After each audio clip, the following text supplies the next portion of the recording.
Set అవుతుంది. Flow sensor ఏం చేస్తుంది అంటే మనకు వచ్చేసరికి ఫ్లో మీటర్ ఎంతైతే ఇప్పుడు మనం ఎంత పర్సెంటేజ్ అయితే బయటికి అవుట్పుట్ వాటర్ రావాలనుకుంటున్నామో దాన్ని అక్కడ మనం డిసైడ్ చేసుకోవచ్చు. కొన్నిసార్లు ఏంటంటే కొంచెం హై స్పీడ్లో చేసేటప్పుడు 70-80% యూస్ చేసుకోవచ్చు.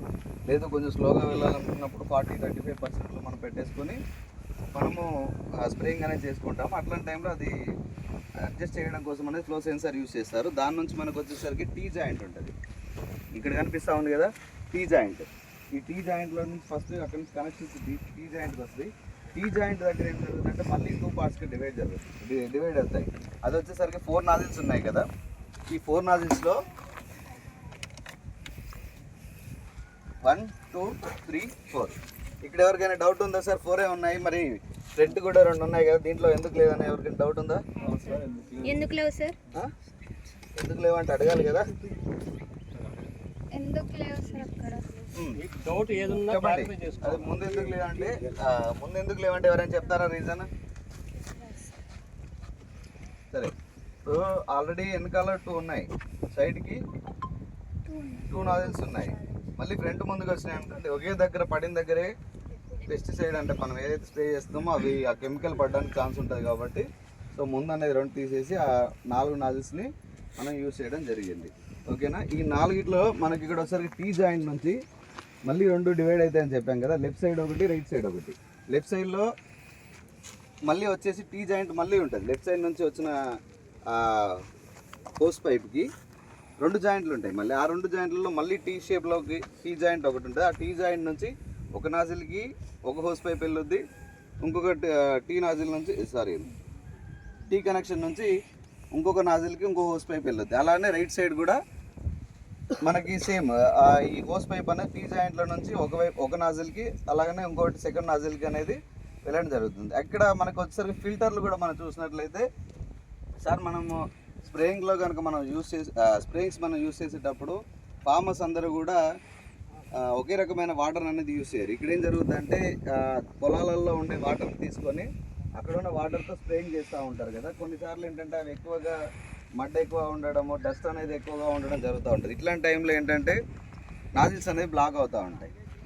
దాంతోపాటు కెమికల్స్లో కూడా పౌడర్ లాంటి కెమికల్స్ ఎక్కువ యూస్ చేసినప్పుడు ఏంటంటే నాజిల్స్ బ్లాక్ అవ్వడానికి కూడా ఎక్కువ ఛాన్స్ ఉంది. ఈ నాజిల్స్ బ్లాక్ అవ్వకుండా అంటే మనం మ్యాక్సిమం ఏంటంటే 3 ఫిల్టర్స్ అనేది మనం ఇక్కడ ఇవ్వడం జరిగింది. 4 ఫిల్టర్స్ అనేది మనం ఇక్కడ ఇవ్వడం జరిగింది. మీకు ఫస్ట్ ఫిల్టర్ వచ్చేసరికి వాటర్ని ఇక్కడ ఫిల్ చేస్తారు కదా. మీరు వాటర్ని ఫిల్ చేసేటప్పుడు ఇక్కడ ఫస్ట్ ఫిల్టర్ ఉంటుంది. ట్యాంక్ల నుంచి అవుట్లెట్ ఛానల్ అప్పుడు కింద ఎల్ జాయింట్ అని చెప్పాను కదా, ఎల్ జాయింట్ దగ్గర ఒక ఫిల్టర్ ఉంటుంది. తర్వాత ఇక్కడ ఒక ఫిల్టర్ వచ్చేస్తుంది. నాజిల్స్లో ఫిల్టర్ ఉంటుంది, డబుల్ ఫిల్టర్ ఉంటుంది. మొత్తం మీకు ఇక్కడ అన్నిట్లలో ఏవైతే ఈ నలకలు అంటాం కదా, డస్ట్ పార్టికల్స్ ఏవైతే ఉన్నాయో వాటన్నిటిని లాక్ చేస్తుంది. కొన్నిసార్లు ఏం జరుగుతుందంటే మనం పౌడర్స్ యూజ్ చేసినప్పుడు ఈ పౌడర్స్ చాలా సన్నగా ఉంటాయి కాబట్టి అందులోకి వెళ్ళి లాస్ట్ నాజిల్స్ దగ్గర స్టక్ అవ్వడానికి ఛాన్స్ ఉంటుంది. ఈ నాజిల్స్ దగ్గర స్టక్ అయినప్పుడు మనం ఎలా వాటిని రిమూవ్ చేయాలి ఏంటనేది ఇప్పుడు మీకు చూపెడతాను. ఇక్కడ వచ్చేసరికి ఈ yellow colour tap, green colour tap ఉంది కదా, దాన్ని ఓపెన్ చేసి ఇది ఇక్కడ ఫిల్టర్ ఇక్కడ బ్లాక్ అయిపోతుంది. దీన్ని మనము బ్రష్ లాంటి దాన్ని యూజ్ చేసి క్లీన్ చేసేసుకొని పెట్టేసుకున్నట్లయితే మళ్ళీ వాటర్ అనేది ఫ్రీగా ఫ్లో అవ్వడానికి ఛాన్స్ ఉంటుంది. మీరు ఎప్పుడు కూడా గుర్తుపెట్టుకోవాల్సింది ఏంటంటే స్ప్రేయింగ్ చేసేటప్పుడు ఎవ్రీ ట్యాంక్కి ముందే మనము చెక్ చేసుకోవాలి. అంటే ఫిల్టర్లో నుంచి వాటర్ వస్తున్నాయా లేదా, అన్ని నాజిల్స్లో నుంచి వాటర్ వస్తున్నాయా లేదా, ఏదైనా స్ట్రక్ అయిపోయింది అనేది ముందే చూసుకోవాలి. గాల్లో లేపిన తర్వాత పంప్ ఆన్ చేస్తే అక్కడ పోయినాక ఆగింది అనుకోండి, స్టాప్ అయిపోతే మళ్ళీ మనం దించేసుకోవాలంటే ఏం జరుగుద్ది? Battery consumption. Very good, excellent. మనకి డ్రోన్ పైలట్ ఎప్పుడు కూడా ఒకటే ఆలోచించాలి, అది ఏ డ్రోన్ అయినా సరే బ్యాటరీ ఎక్కడ నేను సేవ్ చేసుకోగలుగుతాను, నేను ఎక్కడ ల్యాండ్ చేసుకొని ఎక్కడ టేక్ ఆఫ్ చేస్తే బ్యాటరీని నేను సేవ్ చేసుకోగలుగుతాను, ఆ పాయింట్ని బాగా గుర్తుపెట్టుకోవాలి. అర్థమైందా? ఆల్రెడీ మీరు 10 లీటర్ వాటర్ విత్ పేలోడ్తో మీరు డ్రోన్ని టేక్ ఆఫ్ చేసినట్లయితే మీకు కన్జంప్షన్ అనేది స్పీడ్గా జరుగుతుంది. అదే 10 లీటర్తో మళ్ళీ ల్యాండ్ చేసి ఫిల్టర్ని సెట్ చేసుకొని మళ్ళీ 10 లీటర్స్తో మీరు టేక్ ఆఫ్ చేయాలి కదా. ఈ ప్రాసెస్లో ఆలోచనలో ఉండి బ్యాటరీ డౌన్ అయిన సంగతి మర్చిపోయింటాం. ఓకే సార్, చెప్తాను. దీంట్లో బ్యాటరీ కన్జంప్షన్ అనేది ఎక్కువ అవుతూ ఉంటుంది. ఈ ప్రాసెస్లో యాక్చువల్గా 2 ఎకరాల వరకు అంటే మనకి 17-18 మినిట్స్ రావాల్సిన అది 17-18 మినిట్స్ మనకి బ్యాటరీ వస్తుందని మనం చెప్పుకుంటున్నాం కదా. ఈ ప్రాసెస్లో ఏంటంటే వాటర్ రిలీజ్ చేయకపోవడం వీటిలలో ఒక ట్యాంక్కి అక్కడ బ్యాటరీ కన్జ్యూషన్ అయిపోయింది అనుకోండి, మీకు మినిమం వోల్టేజ్ ఎంత అని చెప్పాను బ్యాటరీది 2 బ్యాటరీస్ కలిపితే 44 చెప్పాను కదా. 43 వోల్ట్స్ వరకు మీరు 43 వోల్ట్స్ వరకు 43.2 వోల్ట్స్ ఉండే వరకు మీకు లెవెల్ 1 ఇండికేషన్ అనేది వస్తుంది. బ్యాటరీలో లెవెల్ 1 ఇండికేషన్ వస్తుంది. లెవెల్ 2 వచ్చేసరికి 42కి పెట్టుకుంటాం మనం. అక్కడ మనం అడ్జస్ట్ చేసుకోవచ్చు 44 43 42 అనేది. లెవెల్ 1 44లో పెట్టుకున్నాం అనుకోండి, మీకు ఇండికేషన్ 44లోనే వచ్చేస్తుంది. లెవెల్ 2 మనం ఏ పాయింట్ అయితే పెట్టుకుంటామో ఆ పాయింట్ అంటే ఫర్ ఎగ్జాంపుల్గా 42 పెట్టామనుకోండి, 42.4 పెట్టామనుకోండి, ఆ 42.4 అయితే ఎప్పుడైతే టచ్ అవుద్దో డ్రోన్ ఆటోమేటిక్గా ఆర్టీఎల్ ట్రిగ్గర్ అవుద్ది, రిటర్న్ టు లాంచ్ అనేది జరుగుతుంది. సో అక్కడ నుంచి డ్రోన్ వచ్చేసి ఎక్కడైతే మనం టేక్ ఆఫ్ చేసామో ఎగ్జాక్ట్గా ఆ పాయింట్లో 2 మీటర్స్ రేడియస్లో ఎక్కడైనా ల్యాండ్ అవ్వచ్చు, అదే ల్యాండ్ అవుద్ది.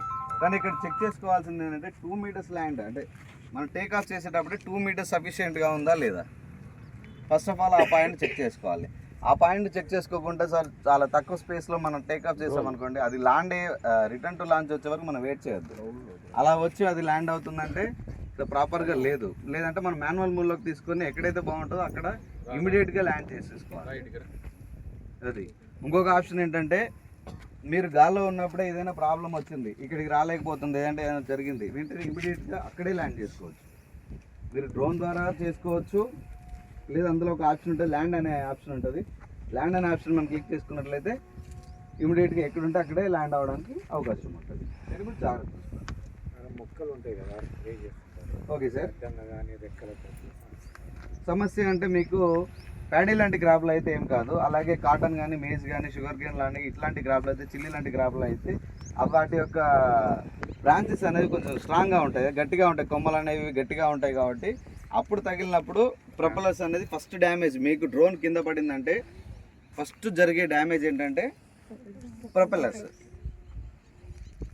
ఫస్ట్ జరిగే డ్యామేజ్ ప్రొపెల్లర్స్. ఆ తర్వాత మీకు ల్యాండింగ్ రాడ్స్ వెళ్తాయి, తర్వాత ట్యాంక్ పగిలిపోవడం కానీ ఇంకా మిగతా డ్యామేజెస్ అన్నీ తర్వాత జరుగుతాయి. మీకు హిట్ అయ్యే విధానం అంటే డైరెక్ట్ ల్యాండ్ మీరు ఓన్లీ కొమ్మలు తగిలినాయి అనుకోండి అక్కడ వరకు వెళ్ళిపోతాయి, ఏది ప్రొపెల్లర్స్ వరకు వెళ్తాయి. కానీ డ్రోన్ ల్యాండ్ అయ్యేటప్పుడు ఈ పొజిషన్లోనే ఇలా తగిలింది అనుకోండి, ఇక్కడ ఆర్మ్ జాయింట్స్ ఆర్మ్ రాడ్స్ ఇవి విరిగిపోవడానికి ఛాన్సెస్ ఎక్కువ ఉంటాయి. సో మనం ఏం జరుగుతుందని చెప్పలేము. అక్కడ కండిషన్ బేస్ చేసుకొని కింద ల్యాండ్ సర్ఫేస్ యొక్క హార్డ్నెస్ని బేస్ చేసుకొని డ్యామేజ్ అనేది జరుగుతూ ఉంటుంది. కొన్నిసార్లు ప్యాడీ ఫీల్డ్ ఉంటుంది, డ్రోన్ ఎలా పడినా కూడా దేనికి ఏం జరగదు, ఎందుకంటే కింద బురదగా ఉండి సర్ఫేస్ అనేది మెత్తగా ఉంటుంది కాబట్టి డ్యామేజ్ తక్కువ జరుగుతుంది. కొన్నిసార్లు గట్టు మీద దిగింది అనుకోండి, ఫర్ ఎగ్జాంపుల్గా ప్యాడీ ఫీల్డ్ మనం చేసేది గట్లే కదా, మీరు ఇక్కడ ఏమంటారండి గట్టే కదా. గట్టు మీద దిగేటప్పుడు కొంచెం గట్టు హైట్గా అటు ఆ మడికి ఈ మడికి మధ్యలో ఎక్కువ గ్యాప్ ఉందనుకోండి, ఇది తగిలింది అనుకోండి గట్టుకి, వెయిట్ అంతా అందులో ఉంటుంది. సో అప్పుడు ఇక్కడ జాయింట్కి ప్రాబ్లం వస్తుంది. మీకు ఎక్కువ డ్యామేజ్ ఎప్పుడు జరుగుద్దంటే పేలోడ్ అంటే మనకి ట్యాంక్లో కొంత వాటర్ ఉన్నప్పుడు ఇట్లాంటి డ్యామేజ్ అనేది ఎక్కువ జరగడానికి అవకాశం ఉంది. ఎంటీ ట్యాంక్ అయిందనుకోండి కొంచెం డ్యామేజ్ తక్కువ జరుగుతూ ఉంటుంది. వెయిట్తో ఉన్నప్పుడు ఏంటంటే ఆ వెయిట్ మీద దిగడం వల్ల లేదంటే ఏదైనా ప్రొపెల్లర్స్ ఎప్పుడైతే బ్రేక్ అవుతాయో అప్పుడు మిస్బిహేవ్ చేస్తాయి, అంటే స్టెబిలిటీ అనేది డ్రోన్లో ఉండదు. ఏ ప్రొపెల్లర్ అయినా ఇరిగినాక అప్పుడు ఆ ఫోర్స్ అనేది దాన్ని కంట్రోల్ చేయలేదు, ఆ టైంలో డ్రోన్ ఎలానైనా పడిపోవచ్చు. వాటర్తో ఉంటే ఒకసారి గట్టిగా తగులుతుంది కాబట్టి డ్యామేజ్ అనేది ఎక్కువ జరగడానికి అవకాశం ఉంది. ఓకే, క్లియర్ ఇక్కడ వరకు. దీంట్లో మెడిసిన్ మందులు వేస్తారు కదా. అవును సార్. కొన్ని లిక్విడ్ ఫామ్లో వేస్తారు, అవును. కొన్ని కొంచెం సాలిడ్ ఫామ్లో కూడా వేసి దాంట్లో కరిగిస్తారు కదా.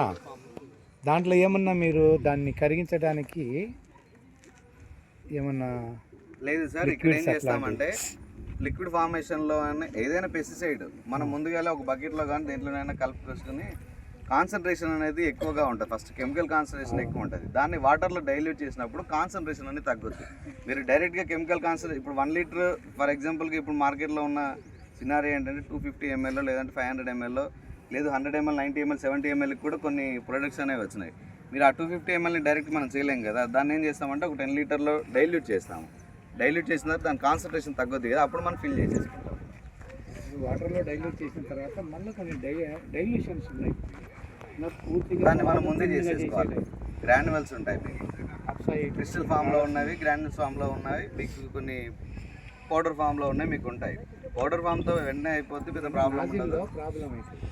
నాజిల్స్లో స్ట్రక్ అవుతూ ఉంటాయి. అది పౌడర్ అంటే చాలా దాని పార్టికల్ సైజ్ అనేది చాలా చిన్నగా ఉంటుంది కదా, అది ఏదో ఒక వేలో వెళ్ళిపోయి వెంటనే అయిపోదు. కాబట్టి కొన్ని ట్యాంక్స్ కంటిన్యూస్గా చేసుకునేటప్పుడు అది జరుగుతూ ఉంటుంది. ఇంకో విషయం ఏంటంటే ఈ స్ప్రేయింగ్స్ చేసిన తర్వాత వెంటనే ఈవినింగ్కి వచ్చేసరికి మనం ట్యాంక్ అనేది క్లీన్ చేసుకోవాలి. ఖాళీ వాటర్ పోసేసుకొని ఎంటీ అంటే ఓన్లీ కెమికల్ లేకుండా వాటర్ పోసేసుకొని ఫ్లో మీటర్ 100% పెట్టేసి ఫుల్ ఫోర్స్తో వాటర్ అనేది మనం బయటికి ఒక 2 ట్యాంక్స్ వదిలేసుకున్నట్లయితే పైప్స్ కూడా క్లీన్ అయిపోతాయి.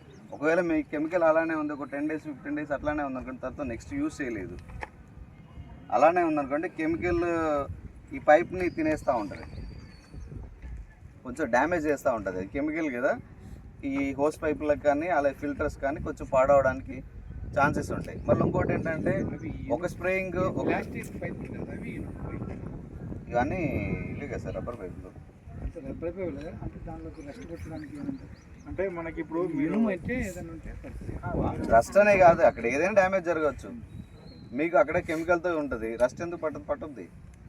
కెమికల్ ఉంది, సారీ ఐరన్ ఉంది, స్టీల్ ఉంది, రస్ట్ పట్టుద్ది. కెమికల్తో రియాక్షన్ అవుతుంది కాబట్టి అక్కడ రస్ట్ పట్టుద్ది. అదే ప్లాస్టిక్ అయిందనుకోండి తినేస్తూ ఉంటుంది. సో అలా ఏదైనా జరగవచ్చు. క్లీన్ చేసుకోవడం అనేది బెస్ట్. ఇంకోటి ఏంటంటే ఇవాళ చేసిన కెమికల్ రేపు చేసే కెమికల్ ఒకటే ఉండవు. అక్కడ డోసేజ్లో తేడా వస్తుంది. ఇప్పుడు ఫర్ ఎగ్జాంపుల్గా కొంతమంది హెర్బిసైడ్స్ యూజ్ చేస్తారు. హెర్బిసైడ్స్ యూజ్ చేసినప్పుడు మీరు వేరే ఫీల్డ్కి వెళ్ళి ఆయన పెస్టిసైడ్ యూజ్ చేస్తాడు. హెర్బిసైడ్ యూజ్ చేసిన టైం మీద పెస్టిసైడ్ కూడా కలిపి కొట్టడం అనుకోండి, హెర్బిసైడ్ ఎక్కువగా పనిచేసిందంటే చనిపోతుంది మొక్కలన్నీ కూడా. మామూలు స్ప్రే ట్యాంక్స్ కూడా అయిపోతేనే వెంటనే క్లీన్ చేసుకోవాలి. సేమ్ అదే ప్రాసెస్ దీన్ని కూడా అదే చేసుకోవాలి. సార్ ఇక్కడ మామూలుగా క్రాప్ వేరుశనగ కంది ఉంటుంది, ఇటు పక్క పోతే శనగ ఉంటుంది. ఆ వేలో బాగుంటుంది అనమాట. ఇక్కడ అంటే ప్యాడీ తక్కువ. Okay sir. షుగర్ కేన్ కొద్ది హైట్ స్ప్రౌట్స్ ఉండేవన్నీ లేవు, అని గ్రౌండ్ లెవెల్ నెక్స్ట్ గార్డెన్స్. ఆ గ్రౌండ్ లెవెల్ ఉన్న వాటికి ఇంకా ఎక్సలెంట్ గా కొట్టచ్చు మనం. యూనిఫామ్గా వెళ్ళిపోతుంది. నెక్స్ట్ గార్డెన్స్ ఉంటాయి, ఆపరేటింగ్ వాటికి స్ప్రే చేయాలి. హార్టికల్చర్ ఇబ్బంది అవుతుంది సార్, ఎందుకంటే కెమికల్ అనేది యూనిఫామ్ ఉండవు. ప్లస్ ఇలా తిరిగి అనుకుంటే అలా పడదు. హార్టికల్చర్ క్రాప్స్లో కూడా చేయొచ్చు. కాకపోతే ఏంటంటే మీరు ఇప్పుడు జామ లాంటివి అయితే కొంచెం తక్కువ హైట్లో ఉంటుంది కాబట్టి చేయొచ్చు. ఇక్కడ ఏ క్రాప్స్ ఉంటాయి హార్టికల్చర్లో? పపాయ వేస్తారా?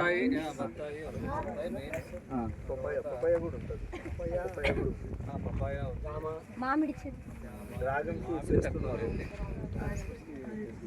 దానిమ్మ, పొమోగ్రానైట్కి, గువాకి వీటికి చేయొచ్చు. కానీ ఇక్కడ కండిషన్ ఏంటంటే డ్రోన్ ఏ హైట్లో ఉంది, మధ్యలో